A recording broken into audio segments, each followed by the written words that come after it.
Bonjour à tous et merci d'être connectés actuellement sur Robota News et Côte d'Ivoire.news. Nous sommes dimanche et c'est un dimanche qui, je l'espère, sera exceptionnel pour vous puisque nous allons accueillir dans quelques instants les organisateurs, en tout cas l'organisatrice principale d'un événement qui s'appelle Caféine, ton réseau. Nous allons en parler avec Aude Frédéric Olian, qui est entrepreneur, promotrice du leadership féminin. Caféine, ton réseau, c'est quoi? Eh bien, vous le saurez dans quelques instants puisqu'il y a différentes participantes, donc des femmes, mais également des hommes. Je me présente, je m'appelle Eugénie Dieki, je suis journaliste, conférencière et coach et je suis la marraine de cet événement et je suis honorée justement d'accompagner cette initiative dont on va vous parler dans quelques instants. Donc restez connectés, posez des questions, partagez, on est ensemble et top, c'est parti. Aude Frédéric Olian, bonjour, comment ça va? Bien, très bien. Alors détends-toi, Tout à fait. On va se tutoyer. Oui, alors tu arrives du Gabon? Oui. Et tu es venu du Gabon justement, ici à Paris pour organiser un événement qui s'appelle Caféine, ton réseau. Donc on y est. De quoi s'agit-il et pourquoi organiser un tel événement? D'accord, alors je ne voudrais pas tirer les lauriers de mon côté uniquement, mais en fait c'est une initiative de 4 personnes et puis au fur et à mesure, les gens se sont intéressés à l'événement. Donc c'est une initiative de Sylvie Adélaïde qui est à côté de moi, qui est également coach, de Raquel Karine Améo qui est également coach sportive et de Cornélie Mateta qui nous revient de Londres et qui est designer et qui fait dans la haute couture. Donc, ça veut dire qu'à la base, voilà. Vous rencontrez seulement sur Internet, voilà, de façon virtuelle. Voilà, exactement. Alors nous sommes en fait connectés tout autant que nous sommes sur différentes plateformes, des réseaux virtuels, femmes entrepreneurs, femmes leaders, femmes en tout ce qui concerne l'empowerment féminin sur les réseaux sociaux. Et donc l'idée c'était de se dire que comment en réalité rendre de manière de partir du cadre virtuel à quelque chose de concret et de palpable et de vrai, comment créer une plateforme qui va nous permettre d'abord de nous connaître, mais en plus créer quelque chose qu'on appelle entre autres la value chain, donc la chaîne des valeurs. La chaîne des valeurs. Et donc l'idée est partie de là, on nous a pris du temps on a essayé de peaufiner tout ça. C'est vrai que ça s'est fait très très très rapidement parce que pour un problème de calendrier des unes et des autres. Donc on a fait tout ça, on a essayé et aujourd'hui nous sommes là, essayer de parler de la chaîne des valeurs, de solidifier son réseau, partir de l'état virtuel à quelque chose de concret. Alors est-ce que c'est une réalité au Gabon? Est-ce que c'est vraiment palpable? Est-ce que de telles initiatives se mettent en place au Gabon, mais aussi en Afrique centrale notamment? Pour le cas du Gabon, oui, parce que vous savez, comme je disais plus tôt, nous sommes pour un pays qui se veut en voie de développement, nous entrons dans ce qu'on appelle la course effrénée de nos objectifs donnés par les Nations Unies. Donc les ODD des Nations Unies nous imposent en fait la position de la femme dans le concert des nations. Donc tout ce qui est empowerment, c'est-à-dire le leadership féminin aujourd'hui, fait partie des ODD des Nations Unies. Il y a énormément de cafés de ce type qui se font au Gabon, en Afrique du Sud, enfin je veux dire dans toute l'Afrique, mais principalement au Gabon parce que je fais de la promotion pour le leadership. Donc toutes les questions en rapport avec le genre, je me veux un peu, mais vraiment une griffe, être l'ambassadrice parce que c'est quelque chose qui me tient à cœur. Et je pense que dans ma profession habituelle, je me bats pour que les femmes soient un peu plus représentatives dans tous les secteurs confondus. Alors on va passer la parole aux différentes intervenantes, n'est-ce pas? Alors moi la première question que je vais vous poser, mesdames, tour à tour vous allez vous présenter, c'est quoi votre définition du leadership et du leadership féminin? Qu'est-ce que les femmes, en termes de leadership, apportent à la société en général et à l'Afrique et au monde finalement? Ne soyez pas timide, commencez. On va commencer par vous.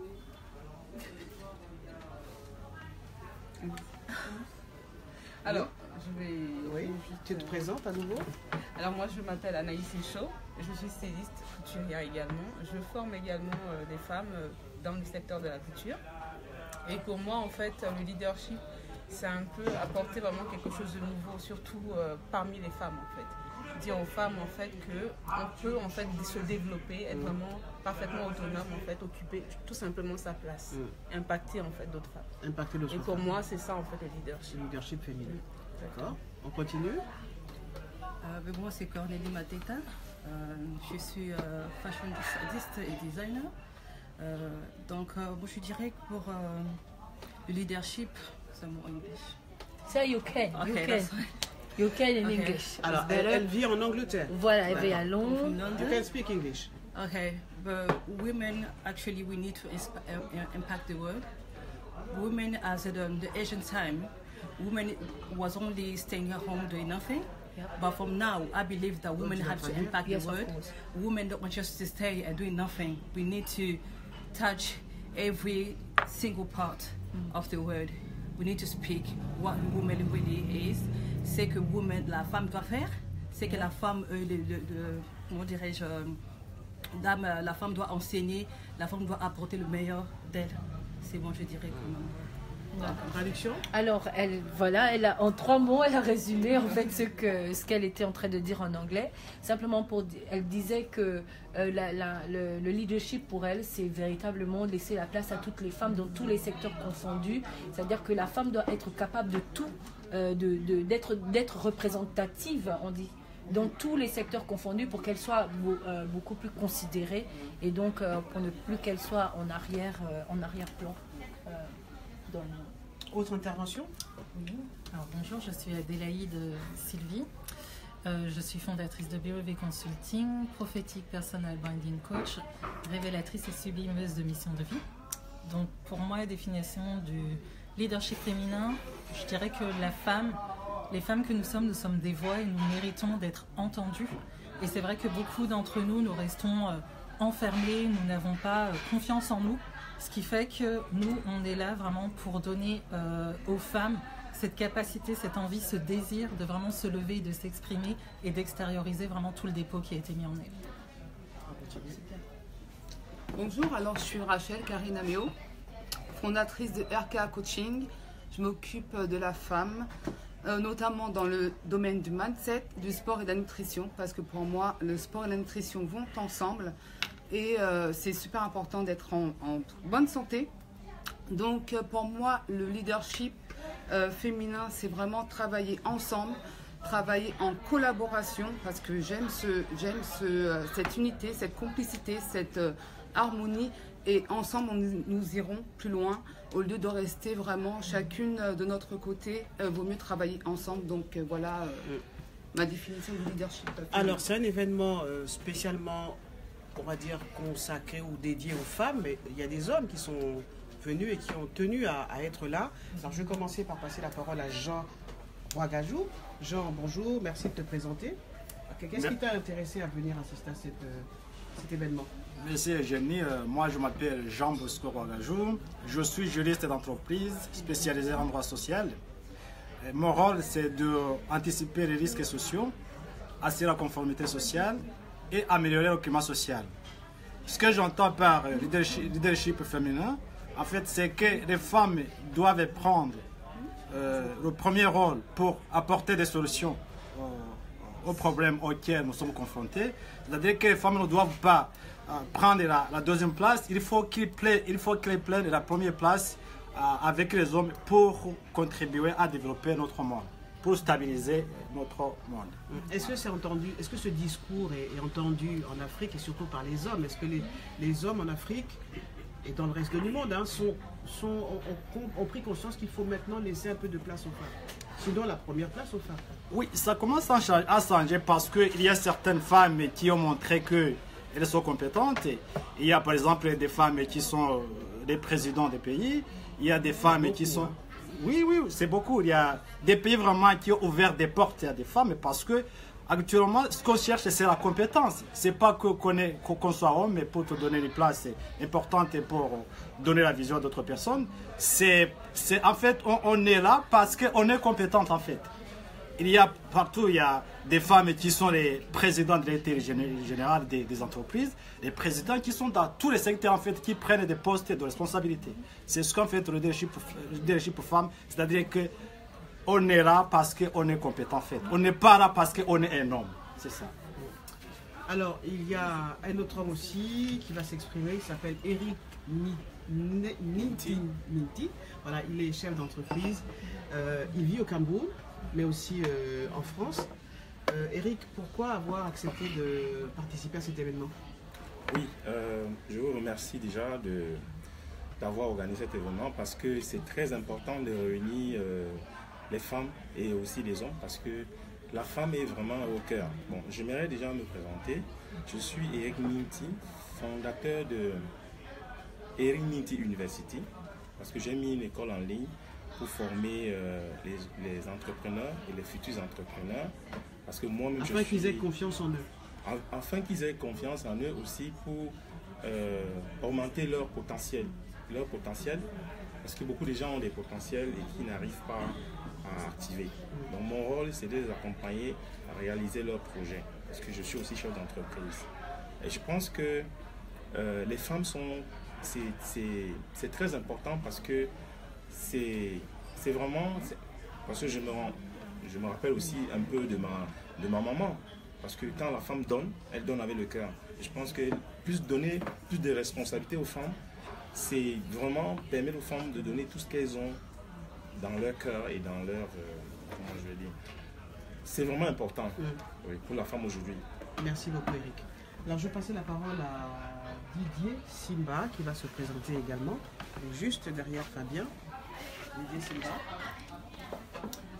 Bonjour à tous, je suis Didier Simba, président de l'association Action Prépa Gabon. Merci à tous, merci Eugénie de m'avoir invité une seconde fois. J'ai déjà été sur la chaîne Obota News et sur la chaîne Côte d'Ivoire.news. Alors, pareil, pourquoi j'ai accepté d'assister à l'événement? Parce que je trouve effectivement qu'aujourd'hui, on a toujours, et surtout en Afrique, considéré la femme comme étant au second plan, comme la personne qui devrait, entre guillemets, compléter ou accompagner son mari.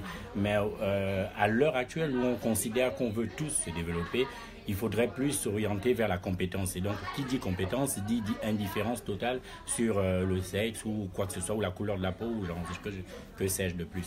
Et du coup, le leadership, justement, féminin était un sujet qui me tenait à cœur. Et je me suis dit, je me présente pour voir, enfin, je vais participer à l'événement pour voir comment ça se présente et comment ça s'organise. Voilà. Aude Olian, on revient à toi. Alors, quelles sont les difficultés que les femmes rencontrent en général et comment, toi qui es promotrice du leadership féminin, tu fais pour leur donner confiance, mais pas seulement la confiance, parce que quand on a la confiance, on peut avancer.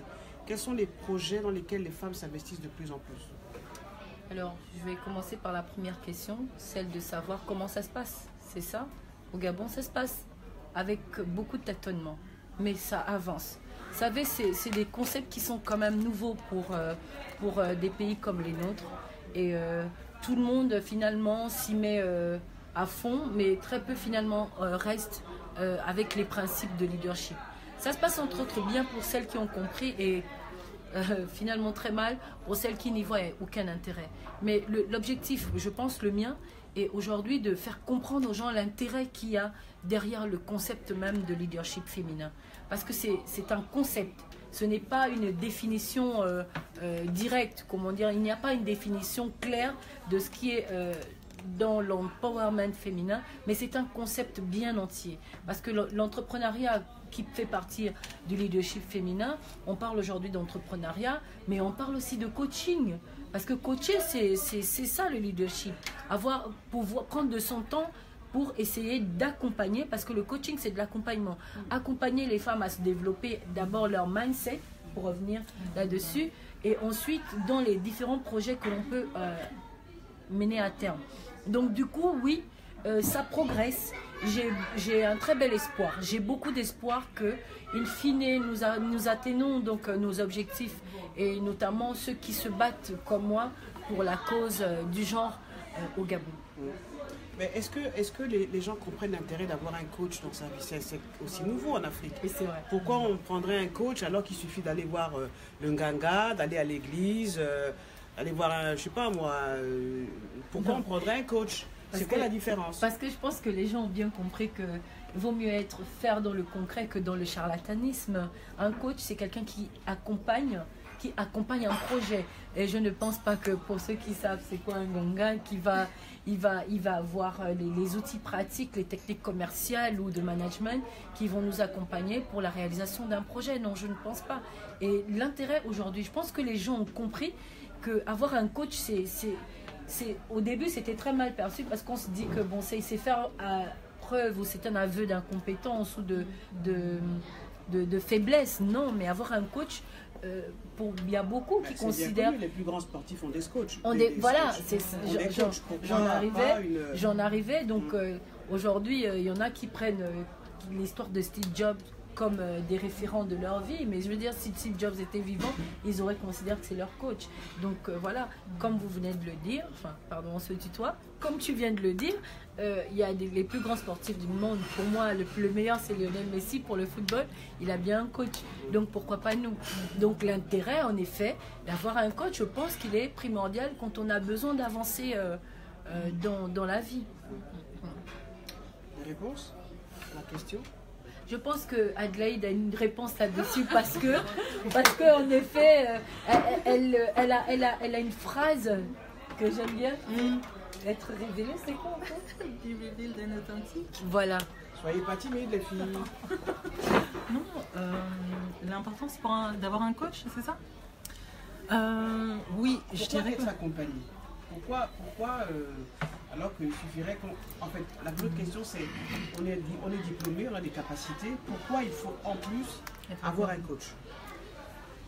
Dans le cadre de l'entrepreneuriat ou dans la vie courante? Dans la vie, puisqu'il y a des coachs de vie, il y a des coachs professionnels, des coachs en réussite, il y a des coachs nutritifs, en tout. Oui. Pourquoi avoir un coach? Alors pourquoi avoir un coach? Moi je dirais tout simplement, si on veut, comme un adage dit, seul on va vite, à deux on ira plus loin. On a peut-être des diplômes, on a peut-être envie d'entreprendre un régime ou autre, mais quand émotionnellement et dans l'intérieur ça ne va pas, je veux dire, la première chose qu'on va faire dans le cadre d'un régime, c'est se jeter sur la nourriture. Or, si on a un coach, le coach sera là justement pour redynamiser la personne, pour vraiment creuser avec elle, pour voir quel est le problème et lui éviter justement de faire ses craquages, comme un coach peut éviter à telle personne qui doit passer une étape, je dirais, par exemple dans l'entrepreneuriat, si cette personne doit poser une action et intérieurement, elle est effrayée, intérieurement, elle n'a pas envie elle n'ose pas sortir de sa zone de confort. Si elle est toute seule, l'année prochaine ou dans 2 ans, elle en sera toujours au même point. Or, si elle est accompagnée, la coach va la tirer. La coach va lui parler, la coach va l'encourager, la coach va lui donner des clés tout simplement pour se surpasser. Parce que si on entreprend un chemin seul, le chemin qu'on va entreprendre, on va peut-être y arriver, mais ce sera plus lent. Alors que si on est accompagné d'une autre personne, la personne est là pour nous tirer vers le haut. La personne est là pour nous faire aller d'un point A à un point B, C, D. Moi, je sais que par exemple, si moi j'ai réussi à ouvrir mon entreprise Be Revealed Consulting, si j'en suis là où j'en suis au bout de 8 mois, en ayant fait tout ce que j'ai fait sur cette plateforme qui est Be Revealed Consulting, j'aurais jamais pu le faire sans accompagnement. Ça, c'est clair, j'aurais procrastiné, je me serais stoppée sur beaucoup d'actions, sur la peur des lives, etc. On a besoin d'avoir quelqu'un qui croit en nous, qui croit en notre projet. On a besoin de quelqu'un qui vienne nous tirer vers le haut. On a besoin de quelqu'un qui nous dise non, là c'est pas parce que tu as échoué sur telle chose que c'est fini, c'est fichu. Non, il faut que tu te relèves. Or, si tu es toute seule, qui va te relever? Si tu marches seule, qui va t'édifier? Si tu marches seule, qui va te dire mais non, mais là c'est encore possible? Toi, tu vas t'arrêter sur tes échecs et tu vas pas avancer. D'où l'importance d'un coach, d'où l'importance d'être en promiscuité avec quelqu'un, et je dirais surtout une personne qui a fait ce que vous avez fait et surtout qui s'y connaît, qui a une expertise dans la matière. Parce que si vous êtes dans la nutrition et vous prenez quelqu'un qui est je sais pas, dans tel autre type, voilà, tout ça, c'est ça, ou qui est même dans un autre domaine, la personne ne s'y connaît pas. Mais si vous prenez vraiment quelqu'un, surtout, avec qui il y a, voilà, il y a vraiment un contact et une connexion, là vous vous inscrivez dans la durée. Mais si c'est un coach, juste vous le prenez comme ça et derrière il n'y a pas de communication, il n'y a pas de compréhension, etc., vous allez vous stopper. Donc vraiment, pour moi, je souligne l'importance dans tout ce qu'on entreprend, que ce soit dans le privé, que ce soit dans le professionnel, où on voit la réussite, où on a de la réussite dans ce qu'on entreprend. Alors, autant que vous êtes, si vous êtes là actuellement, c'est parce que vous avez des choses à partager. Vous êtes entrepreneur, vous êtes coach et vous êtes passé par des périodes assez difficiles, des remises en question. Ça, on passe tout par là. Est-ce que vous pourriez nous dire, sans entrer dans les détails bien sûr, ce qui vous a le plus difficile justement pour arriver à cette transformation personnelle, individuelle? Alors, les problèmes que l'on rencontre, surtout quand on fait un passage, parce que lorsqu'on est ça serait employé... bien d'expliquer en fait le passage, voilà, le passage personnel, une histoire personnelle qui pourrait inspirer d'autres femmes, justement à sortir de leur zone de confort. Pour ma part, je suis passée de statut employé à statut entrepreneur à plein temps depuis janvier. Ce qui a été le moins facile, ça a été justement de faire ce shift au niveau du mindset. C'est-à-dire passer du stade à je suis employé, je dépends de quelqu'un, lorsque la fin du mois arrive, je suis payé. Lorsqu'on est entrepreneur, si on ne travaille pas, on ne mange pas. Et il faut trouver justement comment dire, une façon de fonctionner autre, une discipline ardue. Et pour ça, justement, il faut être accompagné. Pour ma part, je suis accompagnée. Donc, pour moi, être coach, il faut avoir un coach. C'est essentiel, c'est la base. Parce que comment on peut dire à quelqu'un de prendre un coach si nous-mêmes, nous n'avons pas de coach? Donc, pour ma part, je suis accompagnée.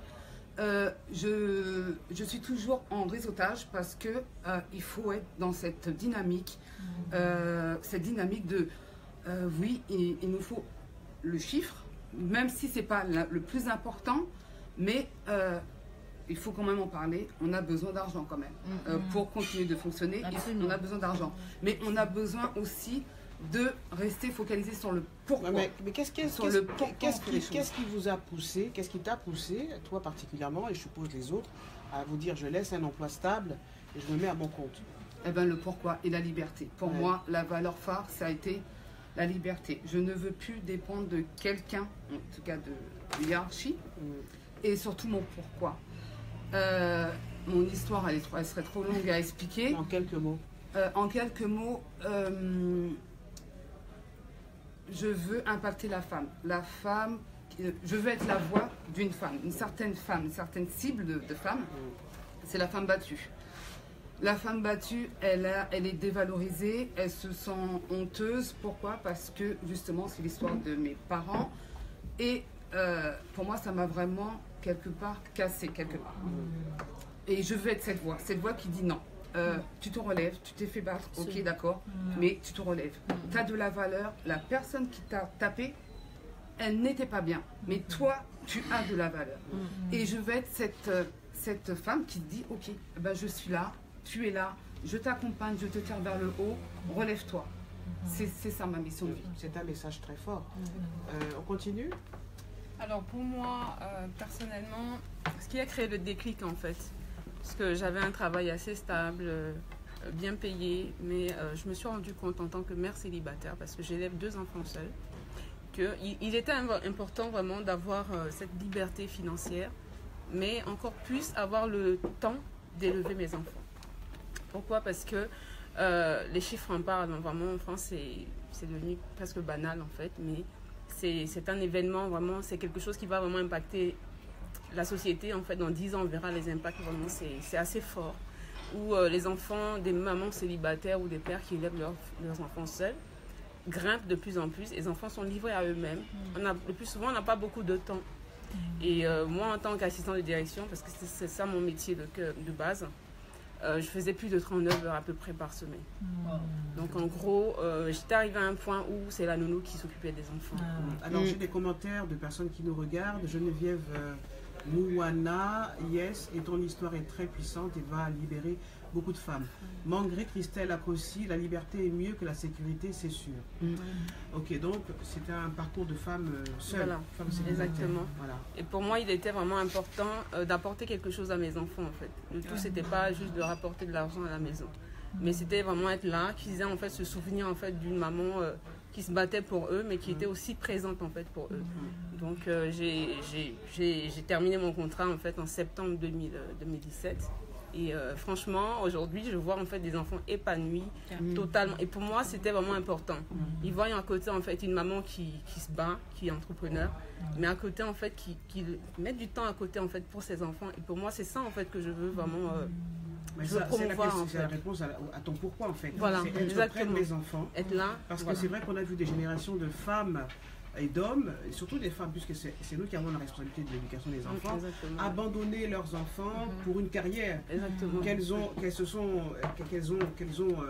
gagnée parce qu'elles le méritaient. Mais le désavantage, c'est que justement les enfants étaient un peu livrés à eux-mêmes. Et même quand les femmes ont réussi, on sent toujours chez les femmes qui ont réussi justement cette espèce de regret de ne pas avoir été présente et d'avoir vu grandir les enfants. Je pense que c'est essentiel. C'est important ce message-là. On continue? In English? Mixed. Mixed. More French now. Je dirais, en tant que mère seule aussi, je lève 3 enfants, que je suis fière. Pour moi, je dirais, I had a dream. J'ai eu un rêve.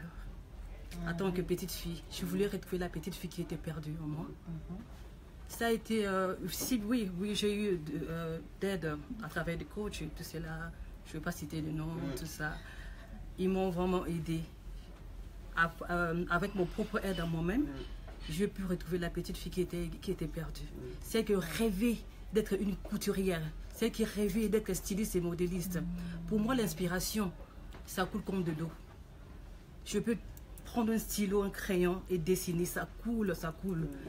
Et même, il y avait un moment où je fouillais ça, le rêve était trop grand et je fouillais. C'est à l'aide de coaching que j'ai pu rentrer dans ce jardin pour retrouver la femme et la petite fille qui était perdue. Je n'ai pas retrouvé la petite fille, j'ai retrouvé une dame qui était dedans. Et c'est à partir de là, et maintenant quand je parle, je travaille sur ma propre collection, que ça sera sorti cette année. Je ne vous donnerai pas la date, mais ça sera sorti cette année. Et mes enfants sont très fiers de moi, et moi-même aussi. Et voilà, c'est que je voudrais dire à mes boss. Donc les femmes, nous devons impacter le monde. On ne doit pas rester dans nos maisons. Préparer, oui, on peut préparer, on peut faire tout. Mais ce qui est en nous doit sortir. On doit changer le monde. On ne doit pas être ennemis entre nous. We can't fight each other. But we have to hold hands and move forward. That's my principle. I can say that's it. Thanks very much. Alors, je vais passer la parole à une dame qui est également ici parmi nous. Linda, est-ce que tu voudrais prendre la parole, s'il te plaît? Non? La question. La question. Pour toi, c'est quoi le leadership féminin et qu'est-ce que t'inspire justement les messages de ces femmes? Alors, moi, depuis quelques années, je pense à monter ma propre entreprise. Je n'ai pas encore franchi le pas. Et d'écouter ces femmes prendre la parole, ça m'inspire énormément. Cela m'inspire parce que pendant 9 ans, j'ai été salariée. Aujourd'hui, je ne le suis pas. Je suis, on peut dire, une entrepreneuse en devenir. Très bien. Je suis actuellement en formation et j'envisage un projet qui aussi me paraît plus grand que moi, comme disait notre anglophone tout à l'heure. Mais ce projet, je sens que je ne pourrais pas vivre sans le réaliser. Et aujourd'hui, ces femmes que je viens d'entendre, cela m'inspire, cela me donne de la force. J'ai bien fait de venir. Et Caféine, ton réseau, c'est une super idée. Merci. Merci. Alors, le témoignage de Didier Simba, alors, qui joue le rôle aussi du caméraman. Qu'est-ce que ça t'inspire justement? déjà ce témoignage de femmes. Est-ce que on pourrait dire que les hommes aussi, quelque part, ils ont leur pourquoi, ils sont dans cette tendance-là de se dire j'ai envie de faire le métier que j'ai envie de faire, de ne plus être soumis au dictat d'un patron, d'être plus libre, de faire ce pourquoi je suis venu sur Terre. Est-ce que ça te... Il y a un mot qui est ressorti à chaque fois quand j'ai entendu l'intervention de différentes dames. Il y a la question de coach, en fait. Et effectivement, je me suis plusieurs fois retrouvé dans ces expressions parce que j'ai fait le sport de haut niveau pendant plusieurs années. Et donc, je me suis très bien rendu compte qu'on ne peut pas atteindre ces objectifs si on n'est pas encadré. C'est aussi simple que ça.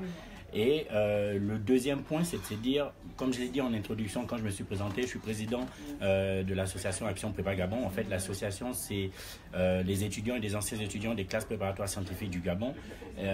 Depuis quelques années, on s'ouvre un peu plus parce qu'on essaie d'accompagner tous les étudiants africains qui arrivent en France de manière générale. Et pareil, ça rejoint toujours la question de coach du début. Parce qu'on part d'un pays et on arrive dans un nouveau pays et c'est pas toujours évident de retrouver ses appuis tout de suite. Donc, se faire encadrer, se faire coacher, c'est toujours utile. Et pour ma part, personnellement, je suis salarié, certes, mais je me suis déjà lancé dans la création d'une entreprise. Et pendant plusieurs années, je remuais la question au fond de moi et je me suis rendu compte que, pareil, tout seul, on n'arrive toujours pas à avancer. Et donc, depuis un mois bientôt, je suis chez un incubateur et ma boîte est en train de prendre forme. Dans les prochaines semaines, je serai totalement indépendant. Alors, toi, tu connais bien le contexte gabonais, pour ne pas dire africain. Il y a beaucoup de jeunes, malheureusement, qui, parce qu'ils n'ont pas eu leur baccalauréat, par exemple, sortent du circuit scolaire et sortent du circuit professionnel. Donc, ils se retrouvent un peu livrés à eux-mêmes, au Gabon, au Cameroun, au Sénégal, au Mali, bref. En Afrique, on est face à des jeunes qui sont livrés à eux-mêmes, même si il y a quand même, il faut le reconnaître, des actions politiques qui les accompagnent, qui sont mises en avant pour les accompagner. Mais qu'est-ce que tu dirais, toi, justement, à ces jeunes filles, à ces jeunes garçons qui se disent, voilà, je suis livré à moi-même, j'ai un talent enfui à l'intérieur de moi, que je voudrais mettre en avant, mais je n'ai pas de moyens, je n'ai pas de soutien, je ne sais pas dans quelle direction aller. Qu'est-ce que tu conseillerais? La première chose, c'est de oser. Il faut toujours oser, mais même si... Quoi, oser? Enfin, disons que moi, je me mets un peu à la place du petit Gabonais, du petit Camerounais, du petit Sénégalais qui dit, mais c'est quoi? Ça veut dire quoi, oser? Moi, j'ai à peine de quoi manger, et tu me parles de oser. Ça veut dire quoi, oser, concrètement? Alors, pour prendre un exemple simple, j'en ai parlé il n'y a pas très longtemps avec un membre de notre association, une demoiselle qui trouvait qu'elle avait un talent de faire des tresses et elle trouvait qu'elle faisait beaucoup de styles de tresses et que c'était beau. Et qu'elle voulait créer une entreprise qui fait des tresses. Et donc, je lui ai dit, moi, je ne sais pas, je n'ai pas encore toutes les billes pour te dire comment créer une entreprise. Crée ton entreprise, fais un logo, fais la communication sur Facebook, trouve des clients. Et lorsque tu vas buter à une question, tu trouveras la solution à ce moment-là. Et c'est comme ça que les chefs d'entreprise fonctionnent. Il n'y a pas une école où on va et on commence, on nous apprend, quand vous aurez tel problème, voici la solution. C'est au fur et à mesure qu'on confronte à une question, on trouve la solution. Et donc, la demoiselle a créé un logo, et je l'ai aidé à créer d'ailleurs son logo. Elle a créé une page Facebook, et elle a commencé à avoir ses clients, et au fur et à mesure, elle a trouvé comment on fait pour déposer un SIRET, et ainsi de suite. Et aujourd'hui, sa boîte est en train d'être créée, pareil. Donc quand je parle de oser, c'est que l'on soit en France ou que l'on soit au Gabon, il faut le faire. Mais à un moment donné, bien entendu, que ce soit, je ne sais pas, c'est quoi l'entité qui vient récolter les patentes ou un truc de ce genre au Gabon? L'ANPI au Gabon qui fait la création de... Quand ils vont se rendre compte qu'il y a une entreprise qui existe. Un statut d'auto-entrepreneur pour le cas de la France, par exemple. Oui, voilà, pareil. Lorsqu'il commencera à faire du chiffre d'affaires, il y a des entités qui viendront voir la personne pour lui demander, tu fais du chiffre d'affaires, est-ce que tu as tout ce qu'il faut? Et bien à ce moment, il demandera comment faire et après se lancer. Mais je reviens toujours à ce que j'ai dit au début, il faut oser. Et je voulais rajouter pour le cas du Gabon, c'est qu'au Gabon, les choses sont véritablement structurées. Et donc, aujourd'hui, en 2 jours, vraiment 24 heures, on a la possibilité de créer une entreprise. Mais ce n'est pas tant créer une entreprise qui est important. Oui, voilà, c'est comme on dit, il faut oser. Osons. Le mindset de voilà, absolument. C'est quoi être entrepreneur? Parce que je voulais, vous me permettez juste de terminer. Voilà, tu me permets. J'y arrive. Alors, si tu me permets juste de terminer, c'est qu'il y a aujourd'hui beaucoup d'incubateurs au niveau du Gabon qui sont sont créés et je parle du cas de la Confédération nationale de management dont je suis la présidente. C'est une confédération qui réunit des femmes entrepreneurs. Et nous sommes en réalité un incubateur. Nous passons de l'état du projet, de l'idée au projet, le projet à la réalisation. Évidemment, il y a un processus qui se met en place, mais nous avons une activité au sein de la CNAMA qui s'appelle Business Pushing. Comment booster son activité? C'est-à-dire que tu sois la plus petite entreprise, mais vraiment une entreprise unipersonnelle, d'accord? Nous te donnons les outils, mais rudimentaires. Tu n'as pas besoin d'aller à l'université ou avoir un niveau d'études universitaires pour que tu puisses avoir les outils. Donc c'est quelque chose qui marche très très très bien.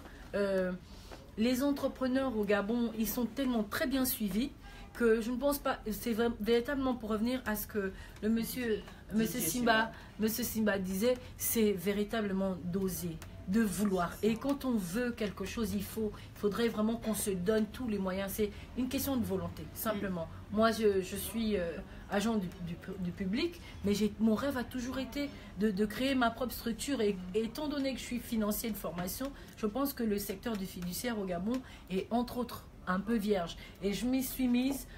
Aujourd'hui, je ne regrette pas, en réalité. Je ne regrette pas. Donc, du coup, je pense que entreprendre, c'est d'abord vouloir. C'est croire, c'est vraiment croire en ce qu'on veut faire. Si c'est juste pour se blaguer, comme on dit à Abidjan, se blaguer, vraiment tu vas te blaguer parce qu'au bout du compte, tu verras qu'il y a tellement d'embûches, de difficultés pour pouvoir tenir le bout. Mais une fois on a le bout, on tient le bon bout, les choses sont huilées. Et c'est parti. Et voilà. Alors, avant de passer la parole aux personnes, aux femmes qui sont venues ici, dans le cadre de cet événement Caféine Ton Réseau, on va quand même aborder une question qui est quand même difficile et un peu tabou. Et j'ai l'impression qu'en fait, entre nous, toutes les femmes, on fait de beaux discours, mais on est toutes des cruellas les unes pour les autres. Vraiment, non mais excusez-moi de le dire, mais voilà, je suis cash quoi. On est vraiment des cruellas les unes pour les autres. C'est-à-dire que autant les hommes sont dans une espèce de combat win-win, mais voilà, ils sont dans un vrai combat. Mais les femmes, on a la réputation d'être jalouses les unes envers les autres, qu'on se fait le Congo ça, qu'on se crêpe le chignon, qu'on ne s'encourage pas. Comment faire en sorte que ce Caféine Ton Réseau, comment faire en sorte qu'il y ait des Caféine Ton Réseau dans toutes les capitales africaines et toutes les capitales dans le monde? Caféine Ton Réseau partout. Comment créer cette, moi j'appelle ça la sororité entre les femmes. Comment on peut créer ça? Et pourquoi justement, enfin, comment lever ces barrières, cette jalousie qu'on éprouve les unes envers les autres? Moi, je pense qu'il faut d'abord mettre son ego de côté, voilà, et croire profondément en quelque chose. D'autres vont appeler ça Dieu, d'autres vont appeler je ne sais pas quoi, mais je pense qu'il faut véritablement mettre son ego de côté. Dès une fois qu'on a fait cette introspection, de se dire que peut-être que au-delà de moi, il existe quelque chose de bien plus grand, d'accord, et que je ne suis qu'une partie de la chaîne de quelqu'un de plus grand a mis en place. Donc mon importance est de formaliser mon rôle, peut-être sur Terre. Ça, je le pense. Après, d'autres peuvent l'exprimer de manière différente, mais le plus important, c'est de se dire que je suis le plus doué de ma génération et que je peux apporter quelque chose de bien et de grand à la personne en face de moi. Et dès l'instant où je suis consciente de ça et je suis consciente que la personne en face de moi peut m'apporter quelque chose de grand. Donc les égos, on met dans un paquet, on met aux toilettes et puis pas facile. On envoie à part. Alors Didier voudrait s'exprimer justement sur cette question de l'ego. C'était pas tant que ça la question de la réponse de l'ego. La question était comment passer cette barrière en fait. Oui. Dans le domaine de l'entrepreneuriat, il y a un point sur lequel les coachs mettent vraiment l'accent, c'est de se dire il faut passer ses peurs. Et effectivement, les peurs, on en a toujours. Il y a des gens qui veulent se lancer, mais diront oui, mais la femme d'à côté, elle va me tirer le chignon ou je ne sais pas quoi. Comment vous avez interprété ça? Mais on aura toujours des peurs. Ça peut être la peur de la voisine qui sera jalouse de moi, ça peut être la peur. Mais ça, la première chose à faire, c'est de se dire je ne m'intéresse pas à ça. pour réussir, c'est venir dans des réseaux, dans des événements comme celui-là, où on rencontre aussi des entrepreneurs. Et donc, les ondes qui sont partagées sont que des ondes positives. Absolument. Et donc, du coup, on est nourri que des idées positives. Et donc, on avance. Les critiques, on en aura toujours. Qu'on fasse des choses bien ou qu'on fasse des choses mal, il y aura toujours des personnes qui vont critiquer. Steve Jobs a fait ce qu'il a fait, mais il a toujours été critiqué. Mais pour qu'il réussisse, autant se concentrer uniquement sur ce qu'il y a de positif. C'est vrai. Je vais passer la parole à Jean Rajajou, puisque toi, tu connais bien justement, c'est une de tes spécialités, je pense, hein, oui, la gestion des conflits au sein des entreprises. Oui. Alors, qu'est-ce que tu pourrais répondre par rapport à ça? Est-ce que tu es d'accord avec le fait que, justement, entre femmes, il y a une espèce de rivalité qui fait que, justement, on n'arrive pas à émerger vraiment? Qu'est-ce que tu réponds à cela? Ce que je peux ajouter, c'est que, en fait, la rivalité, ou bien le conflit, c'est inné. On ne peut pas éviter le conflit en fait. Mais on peut l'orienter vers une issue positive. Parce que si on gère bien un conflit, ça donne des résultats positifs. Mais si on le gère d'une façon négative, ça va empirer les choses. C'est-à-dire que normalement, lorsqu'il y a conflit, ce qui est très important, c'est la communication. C'est la capacité d'écouter l'autre. En fait, il faut être humble pour écouter les doléances d'autres personnes. Et que aussi l'autre personne aussi se mette, si l'autre personne aussi se mette dans sa poche, c'est-à-dire que vous allez vous comprendre. C'est-à-dire qu'il faut essayer de chercher un terrain d'entente. Hein? Communiquer, écouter et chercher. Il ne faut pas chercher en fait à avoir plus. Il faut que si l'autre personne gagne, c'est-à-dire qu'il faut chercher une solution win-win. Tu gagnes, je gagne.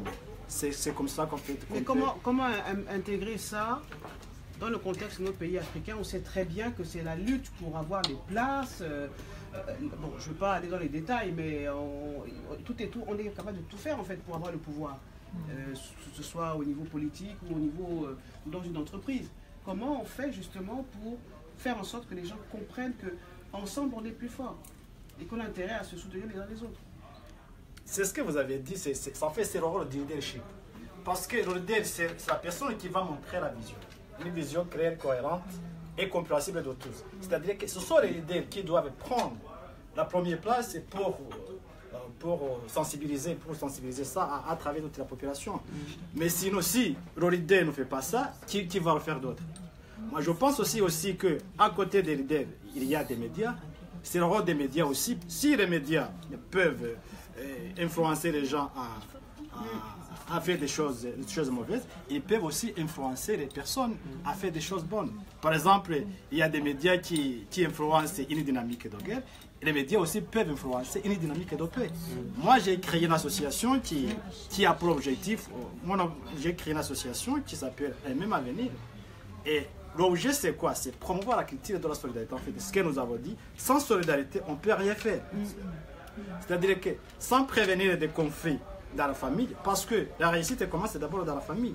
Si vous voyez une société qui réussit, ce sont des familles. Mais c'est surtout au niveau de la famille aussi qu'il y a souvent des problèmes de rivalité. Oui, au départ, c'est-à-dire que c'est ça. Moi, j'ai un projet.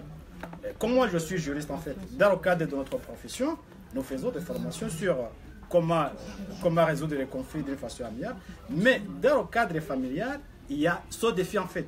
Il n'y a pas de formation pour former les familles à anticiper les conflits. C'est-à-dire que les familles vont voir les médiateurs ou bien vont voir les autres personnes lorsqu'il y a des conflits. Mais moi, j'interviens en amont. C'est-à-dire qu'on doit donner les outils simples à des familles. Comment gérer les émotions de les proches? Comment gérer les émotions? Parce que le conflit vient du sorte qu'on a mal géré les émotions de ton proche. Par exemple, si je suis en colère, il y a des techniques pour gérer la colère de la personne avec la personne qui est en face de toi. Si la personne par exemple, si la personne a peur, il y a des techniques. C'est toutes ces techniques qu'on doit transmettre à la population parce que la réussite d'abord commence dans la famille. Et si on ne parvient pas à anticiper ces conflits, quand même, il faut enseigner à la population comment les résoudre à l'amiable. Parce qu'il ne faut pas toujours penser à un contentieux, parce que le contentieux coûte très cher. Alors, je vais passer la parole aux personnes qui sont venues ici. Elles vont se présenter en quelques mots et nous dire ce qu'elles pensent de ce qu'elles ont entendu. Bonjour, je suis Laure Braquin. Je suis heureuse d'avoir mis ce temps à part, en tout cas un dimanche, pour être là. Parce que jusqu'à présent, ce que j'entends, les personnes que j'entends, vraiment boostent un petit peu notre capital à vouloir encore aller de l'avant, se lancer, oser. Donc voilà. Merci. À côté. Bonjour, moi je suis Sandrina Pacotte, je suis la fondatrice et la rédactrice de Femmes Générationnelles. Donc j'ai un blog qui a été mis en place depuis à peu près 4 mois sur la toile, j'ai une plateforme aussi. Et donc je me suis lancée dans l'entrepreneuriat depuis peu, et sinon pas, j'ai plusieurs casquettes, plusieurs volets. Et donc, c'est l'occasion de vous présenter, justement. Et bien, justement, voilà, c'est ce que je suis en train de faire. Donc, je suis en train de... Voilà, donc je suis aussi un peu dans l'événementiel. Donc, dans l'organisation d'événements, à peu près comme celui-ci. Ça peut très bien partir du mariage, d'un cocktail, et après, je me diversifie sur les différentes... Est-ce que vous avez une page Facebook qu'on peut vous contacter? Oui, tout à fait, Femmes Générationnelles. Et donc, Femmes Générationnelles, c'est un réseau de femmes dans lequel on est là pour activer les talents, les motiver, les accompagner dans leur élan. Est-ce que c'est facile, justement, entre femmes de s'entendre? Écoutez, c'est vrai que c'est pas facile. Dans la culture féminine, déjà à la base, il y a toujours des couacs. Il y a toujours des couacs, il y a toujours des situations un peu ambiguës, un peu compliquées. Mais après, c'est à nous de se faire valoir et puis d'assumer aussi sa casquette et puis surtout sa vision. Et puis après, de toute façon, je me dis qu'on ne peut pas plaire à tout le monde. Le problème, c'est que c'est quelque chose qu'il faut se dire dans ce qu'on veut faire dans le coaching. C'est sûr et certain qu'on ne peut pas plaire à tout le monde et on ne peut pas travailler non plus avec tout le monde. Donc c'est à nous aussi, dans notre domaine, dans notre secteur, de pouvoir retrouver les profils et les personnes avec qui on peut travailler. Parce qu'en fait, dans le coaching, on est dans une collaboration. On n'est pas là sous une forme d'assistanat. C'est pas possible parce que sinon, on n'a pas de résultat. Et donc, de part et d'autre, il faut qu'on en tire un profit. C'est-à-dire, nous qui accompagnons les personnes dans leur talent, mais ces personnes aussi se doivent aussi d'avoir le résultat. Parce qu'aujourd'hui, notre notoriété ne va pas se faire à travers via Facebook. Je pense que ça sera le bouche à oreille. C'est pas parce qu'on a 4000 membres que finalement ce sont les 4000 membres qui sont fidèles. Ça ne veut absolument rien dire. Ça, je l'ai appris à mes dépens. On peut avoir une plateforme où on a 5000 membres, ça ne veut absolument rien dire. Ce ne sont que des chiffres. C'est lorsqu'on fait des événements, c'est là où réellement on voit réellement qui on est, réellement quel est l'impact que nous pouvons donner autour de nous. Et c'est comme ça là qu'on arrive Est-ce que Facebook, enfin, les réseaux sociaux, ont quand même permis plus de connexion avec les gens? Parce que si je suis là, c'est grâce aux événements. Justement, c'est grâce à Facebook. Donc c'est vrai que je suis venue au premier abord pour un peu enrichir mon portefeuille. Mais je suis surtout venue pour encourager Adélaïde, que je ne connais pas. Et c'est la première fois que nous nous rencontrons en tout cas de visu, et on a toujours eu à discuter sur Facebook. Et donc c'est le but. Et donc aujourd'hui, pour la toute première fois, je pense que je dois la voir, elle doit être dans mes amis aussi. Donc je pense que je les vois sans les connaître. Donc des petits commentaires, des petits likes de temps à autre. Mais là c'est l'occasion, voilà, de se voir, d'échanger, de les écouter, peut-être aussi de m'écouter, et puis ensemble, justement, de cette synergie-là, et chacune dans son potentiel, dans son secteur d'activité, et ça forme une très belle pyramide. La chaîne des Voilà. Alors, elle est un peu intimidée. On va l'encourager, vas-y. Oui, je suis Ophélie Menza, je suis étudiante ici, à Reims, en Master 2 de droit public. Et je suis venue premièrement pour encourager ma grande sœur, Aude, au Lyon. Et je trouve que c'est une très belle initiative de coacher, de parler du développement féminin, parce que je ne me qualifierais pas de féministe engagée. J'avoue que c'est une très lourde responsabilité, mais je suis pour le combat de la femme, pour le combat de l'homme en général, pour qu'on puisse reconnaître à chaque individu la valeur qu'il a. Et j'aime à dire que la femme est comme un océan, donc plus de 85% reste inexploré. Donc il nous revient, à vous les leaders, de justement mener cette barre pour que nous, qui ne connaissions pas tous les rouages de ce qu'est le féminisme, de ce qu'est l'être féminin et tout ce qu'elle a partagé, il vous revient à vous justement de nous montrer la voie, parce que des jeunes comme nous ne savons pas vraiment où nous allons dans ce monde où tout devient de plus en plus compliqué, et d'avoir des figures comme vous qui nous montrent la voie, c'est vraiment un plus pour nous. Et pour ça, vraiment, je vous encourage et bonne continuation, et j'espère que ça prospérera. Merci d'être venu. Alors, il y a un homme derrière qui écoute avec beaucoup d'attention. Oui, parce que en fait, je n'étais pas planifié pour être là aujourd'hui. Je suis arrivé grâce à Didier. Mais tu y es, donc oui, moi aussi je suis entrepreneur, expert en stockage de données. Mais je suis surtout ici pour représenter une serial entrepreneuse qui est Annie Moussavou, qui est ingénieure et qui a développé en fait une gabonaise d'ailleurs, qui a développé un certain nombre d'outils pour pouvoir faciliter le travail. Donc, le premier outil que je présente, c'est celui qui est là, c'est MyCsoft. C'est un outil de gestion des relations clients qui permet aux entreprises, aux entrepreneurs de suivre les clients, les commerciaux, les produits, bref, tout ce qui est autour de la gestion d'entreprise.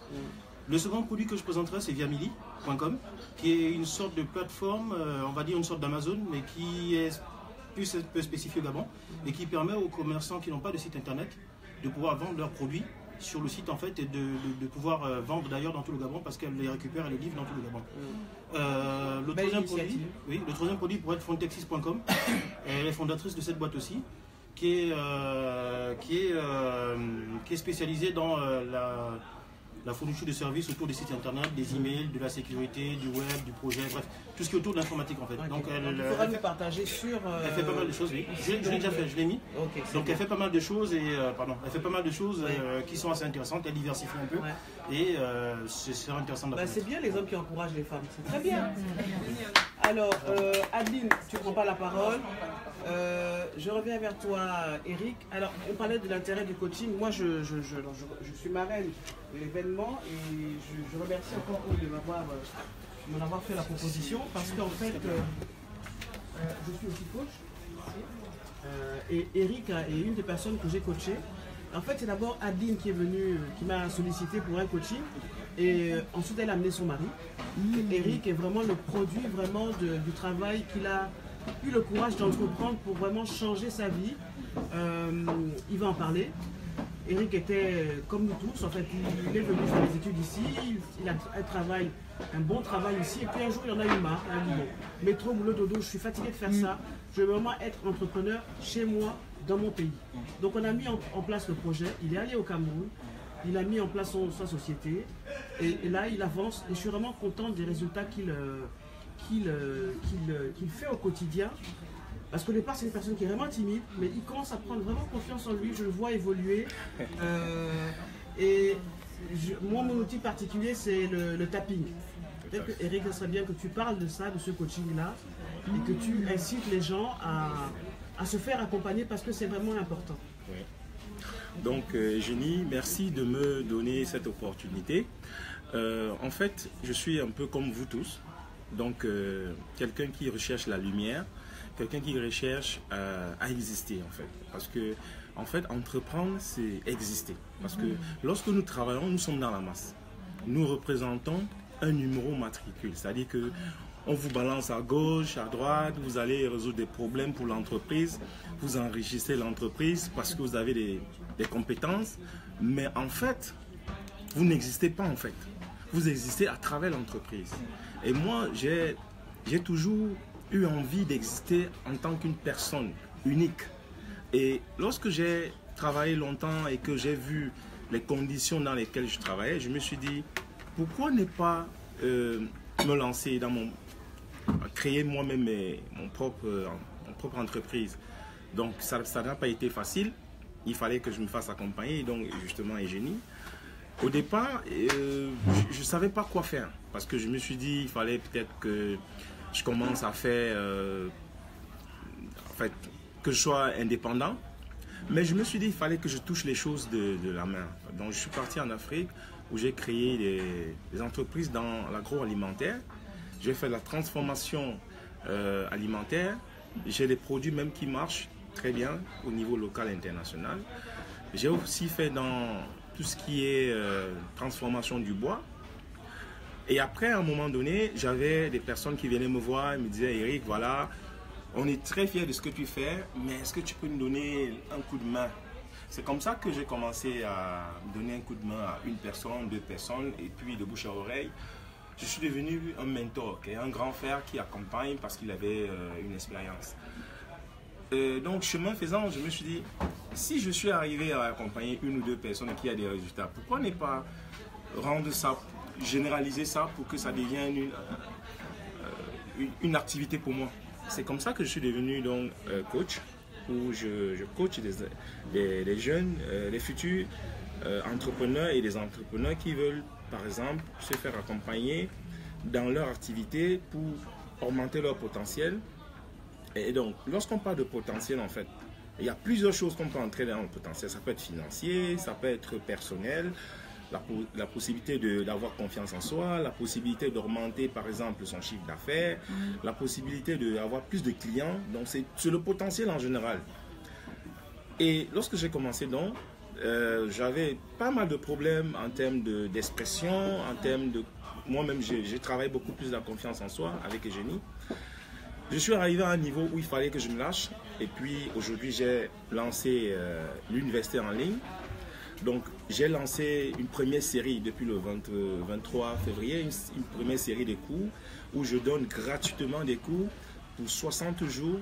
Donc, il y a 4 modules que j'ai déjà mis, que je suis en train de mettre en ligne au fur et à mesure. Il y a le mindset, il y a la confiance en soi, parce que je suis quand même l'un des experts là-dessus, la confiance en soi, il y a gérer son argent et gérer son temps.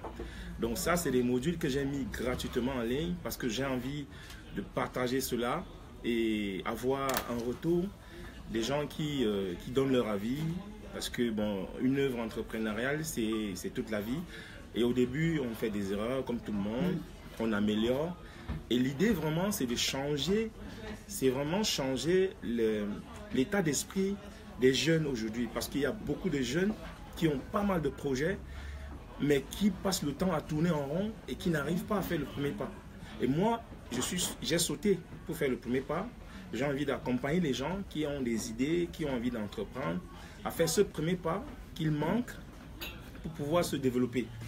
Donc, moi je pense que pour revenir un peu à l'une des questions qui a été posée ici au niveau de l'entrepreneuriat féminin, je pense qu'il va falloir éduquer la femme différemment. Parce que dans mon cas par exemple, il a fallu que je change ma façon de faire. Je change mes idées pour que je puisse comprendre que en changeant mes idées, j'avais la possibilité de me développer, de créer mes entreprises. Donc il va falloir éduquer la femme différemment. Parce que l'éducation qu'on donne à la femme aujourd'hui, c'est de la ranger dans la cuisine. Et moi, je ne pense pas que moi qui a 2 belles filles, 2 petites filles que j'ai avec ma femme, je ne pense pas que demain, je serai fier de voir mes 2 jeunes filles rangées dans un coin de cuisine. Je pense que l'éducation que je donne à mes filles aujourd'hui, c'est pour qu'elles impactent le monde. C'est pour que demain, qu'elles soient parmi les champions, les meilleurs dans leur domaine. Donc, j'encourage aux parents d'éduquer leurs enfants, leurs filles différemment, de leur donner la confiance, parce que beaucoup de filles n'ont pas confiance en elles. C'est pour cela qu'elles passent le temps à se voir à travers leurs copines. Parce qu'une femme qui a confiance en elle, qui est droite dans ses bottes, ne va pas être en concurrence avec une autre fille. Donc une femme qui sait ses compétences, ses valeurs, va s'appuyer sur ses valeurs justement pour se développer. J'ai l'impression d'entendre mon père parler, incroyable. C'est Mangré Christelle Akossi qui dit ça. Voilà. Merci donc pour les personnes qui réagissent. Alors, est-ce que tu pourrais nous expliquer un peu le tapping? Parce que ça, c'est une de mes techniques. Est-ce que tu pourrais nous dire ce que ça t'a apporté? Oui, bon, énormément. Disons, Eugénie, elle a énormément de techniques, mais l'une de ces techniques, c'est le tapping, donc l'EFT. Une des techniques aussi que j'utilise dans mes séances. Le tapping, en fait, c'est quoi? C'est de pouvoir activer certains points sensibles. C'est des points sensibles qui permettent justement à installer des croyances, des routines, en fait. Donc, le tapping, c'est quoi? C'est des points qui ont été scientifiquement découverts, approuvés, qui, en faisant un tapping là-bas, permet d'activer, par exemple, une certaine routine. Voilà. Donc, moi, je pense que ça m'a beaucoup aidé. Et je pense que beaucoup de coachs qui ont utilisé cette technique ont eu des résultats aussi. Alors, le tapping permet en fait d'enlever les blocages.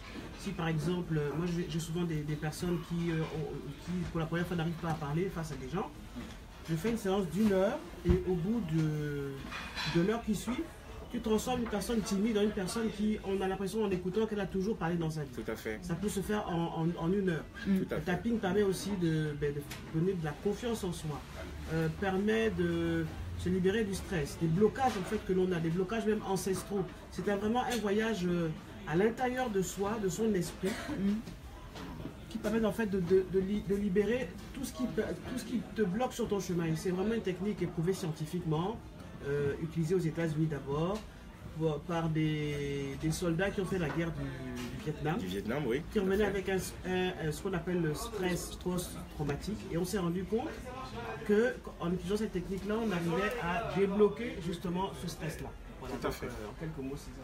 Voilà, merci encore. Voilà. À ce stade, est-ce qu'il y a encore des personnes qui voudraient réagir, Aude?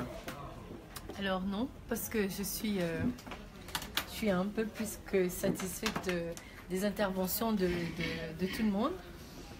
Et puis, rajouter peut-être que c'est un projet sur une vie, en réalité, le leadership féminin.